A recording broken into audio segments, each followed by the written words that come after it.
Hey guys, welcome back. And in this video, we're going to talk about probably the most common short game question I get, which is what's the difference between chipping and pitching, and what do I need to do differently with those techniques? So the main thing before we get into the technique stuff, which I will go over in some good detail toward the end of this video, let's talk about the strategy for chipping and pitching. And a lot of people think of chipping as around the green, pitching is farther away from the green, and I don't mind that. We can even talk about pitching would be higher up in the air, carrying the ball farther, landing it closer to the hole, and chipping would be getting it on the green as quickly as possible and letting it roll out. We could even think of it that way, but I also like to think of it as a spin.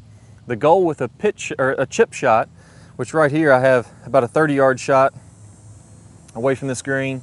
If I'm going to chip, I do want to get it on the green as quickly as possible, get it rolling as quickly as possible, but I want to keep the spin off of that. And I'm going to keep the spin off this ball by using a lower lofted club. So if I can imagine, as I take loft off this club using maybe a 9-iron, it's going to be less and less backspin that's transferred into the ball. So if I'm using a 9-iron here, I could probably use an 8-iron. Some people will even use as low as a 7-iron when they're chipping. My goal is to get that ball getting on the green, rolling as quickly as possible, and then really rolling out.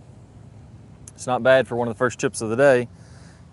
The goal there again, take the spin off, get it on the green as quickly as possible, let it roll as far as possible. Now that's a chip. That's the goal with the chip. I think it takes the least amount of technical skill to successful chips. It's really just more about managing the speed. You don't have to get too fancy with the spin and different things when you're doing a chip, and I'll go over that here in a little bit. But now when we're doing a pitch, we have a different goal. This time I'm trying to carry the ball as close to the hole as possible, use the maximum amount of spin that I can get, and then to really get that to stop close to the green. Now, that's going to be really handy, and a lot of the best players in the world are phenomenal pitch shot players, create tons of spin on the ball because it gives you a lot of options. Maybe with this shot, I can chip, I can pitch, I could even putt if I really wanted to, if my chipping and pitching was really struggling. But let's imagine there's a bunker in the way that I have to carry and then stop it really quickly. Let's imagine that there's some kind of obstacle where I need to stop it really quickly. That's going to get really difficult to do if I'm trying to bump and run a 7-iron. So with a pitch shot, I have to use a lofted club. Here I have a 60 degree, that's going to get you the most spin. If I use a 56, that's also going to get a lot of spin, but that's really your two options for a pitch, 56 or 60. You could maybe get away with a gap wedge and still create some spin. Another thing to keep in mind here, if I try to pitch this shot today with the dew on the ground, it's going to be really difficult to get much spin on it. So that ball just kind of rolled up the face because it's wet out here. That's going a little bit higher. If I get I'll try to dry off the club and the ball and see if I can get the best quality shot here. But it's really important to realize when there's water on the ground, it's going to be next impossible to get really high spin rates. And what happens is the water gets between the ball and the club face, and the metal on the club face won't grab that ball. So the grooves, more than anything, they actually just get rid of the water and help you to get more spin that way. Or if there's any debris, maybe if you're in the rough, you're not going to get very much spin. Anytime there's anything between the ball and the face, it's going to be very difficult to get that high spin pitch shot. But again here, the overall goal is I'm going to carry that ball as far as possible. I'm going to get it to spin as much as possible. And that's got a ton of spin. I just hit it too hard. As you can see how that one checked up really quickly as it's up there. So that's the overall differences. A chip, get it on the ground as quickly as possible, take off as much spin as possible, and I'm going to do that with a lower lofted club. A pitch, I'm carrying the ball as far as possible, close to the pin. I'm trying to get the absolute maximum amount of spin that I can, and I'm using a higher lofted club to make that happen. Can't really hit a successful high spinning pitch shot, the kind of one hop and stop shot that you hear a lot of pros talk about. If we're using a 7, 8, 9, even a pitching wedge, just not going to get the spin on it. So now that we know the difference of what the goal is, let's talk about what are the details. And this is really where we can get good at this. So with a chip shot first, again, lower lofted club using a 9-iron, I'm going to go ahead and have my feet pretty close together. And really with any of these shots, whether it's a chip or a pitch, I'm not going to have it too far behind my front foot. So if it's my chip shot, maybe call it a club head width behind my front foot, my lead foot. My feet are maybe 2.5 club head widths apart. So I'm making this a narrower stance. That way I feel like I can rotate a little bit easier. I do want to rotate my body, so as I'm coming back and through, the overall motion is very little wrist. I have a little bit of forward shaft lean to take the loft off, and then from there, I'm going to rotate my body back and through. You'll notice my knees start to pivot around as I come into my follow through. With this shot, I'm not going to get a whole lot of wrist set in the backswing. So I'm not going to get a lot of wrist action. I'm not trying to get a lot of speed and zip at the bottom of the swing. I'm actually trying to take that speed away, get the spin off the shot. And as I come on through, I think one of the most important things is I want to keep this nice and flat. As you get into more advanced pitch shot techniques, so not chip but pitch, then you could start to fold up that wrist, but I think that brings in some inconsistency. You got to be really good with your hands, practice a lot to get good at that. What I want to do is make things as easy as possible so they're kind of bulletproof when the pressure gets on. And if I can keep that left wrist nice and flat as I'm doing that and let that pivot around, finish here, then that's going to make things a lot easier. I don't have to get, because of a lower lofted club, I don't have to get a ton of forward shaft lean because it's already got low loft on it. I'm just thinking about letting that club, or the bounce of the club, kind of skip on the turf right where the ball is, and I'm just staying nice and soft with my hands. So it's okay to get a tiny bit of wrist set. I can do this a little bit, but I just don't want to get all kinds of it. I don't need it when I'm just getting this ball to roll. So it's almost a little bit like a putting stroke. The only major difference with a putting stroke versus this is that my knees are going to pivot. In a putting stroke, I'm going to stay really still with my lower body, and I'm going to go like this. My knees aren't going to move. With this chip shot, I'm going to let my knees pivot a little bit, and that's going to allow me to rotate on through. That's going to keep my wrist from breaking down. If my knees don't pivot and I try to swing through, my wrist is going to break down. If my knees pivot, now my body, my hips, my torso, my arms, my hands, everything's working together as a unit, and that's allowing that to stay very nice and connected in there. So if I do those things, it's going to make it very easy to get that clean contact and get the ball rolling, well. So last thing here, I'm going to favor my left side. I'm probably going to have about 60% of my weight on my left side, and I'm going to feel like I keep it there the entire time. In reality, there is a little bit of weight shift, but I don't think that's the feeling that you're going to have when you're out there. You're just going to feel like it's on the left side the entire time. So to recap, feet closer together, weights on the left side, ball is maybe a club head width or so behind my lead foot. If I was to widen my stance, so if my feet are close together, that's a great ball position, because now it's kind of centered over my sternum, and my sternum is just staying over top of the ball the entire time. If I was to have a wider stance like this, that would be too far forward, because now my sternum is back here. I want to keep the middle of my body over the ball and just rotate back and through as I'm hitting the shot. So that's my ball position. Using a low lofted club, a little bit of forward shaft lean is fine. Let those knees pivot, and let's finish with this nice flat left wrist. So let's get that ball to roll as quickly as possible and get it on the green to where just make things easy. So that's the lowest technique shot, so you don't have to have tons of skill and technique to make that happen.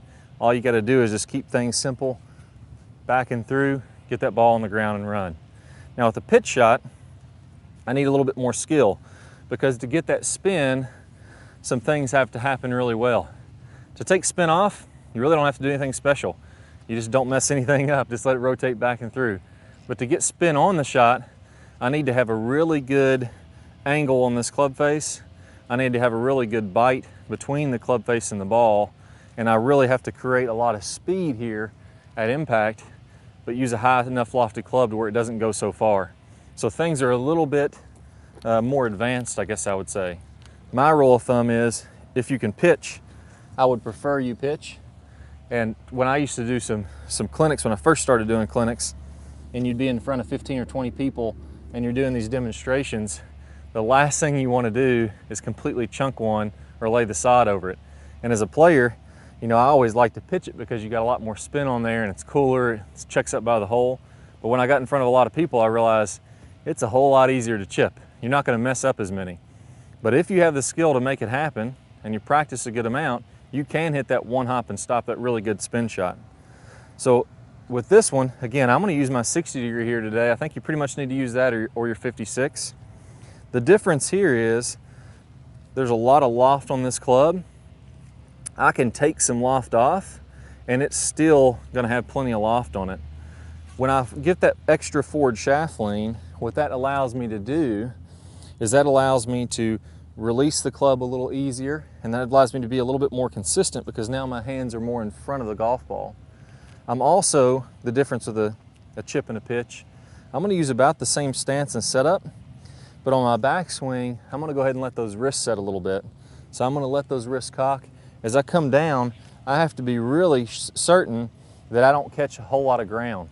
I'm gonna hit down and through the ball, but I need to hit that ball first contact and be a little slight bit lower on the face.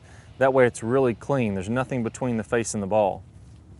As I come on through, I can still get that flat left wrist as I come around, but I'm really feeling like I'm accelerating. Everything is really accelerating quickly through the ball to get that extra spin and extra grab on it. And I'm gonna carry it a lot farther, which is why I'm swinging harder, but I'll let the spin grab it and stop it. So to recap on this pitch shot, same ball position as a chip. You can move it around a little bit, that's okay, forward or back, to fine tune it for yourself. That same overall ball position is fine.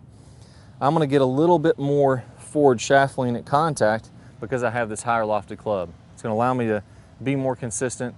The ball is gonna come out a little lower than it would with if I just use the chipping technique with a 60, but it's still gonna come out plenty high. So I don't have to worry about that. I'm gonna let those wrists hinge a little bit more and then really accelerate on through there. I feel like I'm very aggressive with my knees, getting everything to accelerate, getting that club to come on through, but I'm not breaking down this left wrist. If I break down that left wrist, I'm gonna start adding more loft. The ball will go higher, but it won't spin as much when I do that. It'll be more of a flop shot, not a full-on flop, but it'll just be kind of a lofted. This shot is gonna be lower with more spin to stop it. So that's the things I'm focusing on. So let me go ahead and try a few here, see if I can get some clean contact even though the ground's a little bit wet. We'll see if we can get them to bite a little bit more. That one I just need to be a little bit more aggressive with to get the spin on there. We'll see if I can get one setting up to where I don't get any water between the club face and the ball, and we'll be able to get it to grab slightly more. But notice when we landed those first shots, we're probably on the front third of the green, or the front third if we broke it into quadrants from the flag to the front edge. Front third, middle third, back third. I'm gonna land these almost to the back third, really aggressive through there, and you're gonna notice they're gonna spin a decent amount. That was a great one there, all the way to the back third, and then you saw that really checked up a lot. So again, the difference there, setting my wrist a little bit more, I'm much more aggressive. I'm really trying to come down and be aggressive through that ball, generate a lot of speed. I'm letting the loft on the club get the spin for me, even though I'm de-lofting it. That forward shaft lean allows you to get that perfect angle with your club face to get the spin, plus it gives you more consistency because now my hands are leading and they're in front. And then lastly, I'm gonna make sure that everything as it comes around, that still stays nice and flat. That way I can be consistent. So hopefully that helped out a lot and you guys got tons of good information from that. Best of luck, work on those chips and those pitches. I'll see y'all soon. Hey guys, hope you all really enjoyed that video on increasing your accuracy with your chips and pitches. If you want to take it to the next level, I got a great bonus video it's going to play in a second. I'm going to play a preview from one of my best short game videos out there. You'll be much more accurate once you watch this. That's going to pop up in just a second. Just go ahead and click the iCard. It's going to pop up in your screen. That's going to get you instant access to that video. Plus you're going to get 5 bonus videos from the Top Speed Golf system. Best of luck, and I'll see you in that short game video.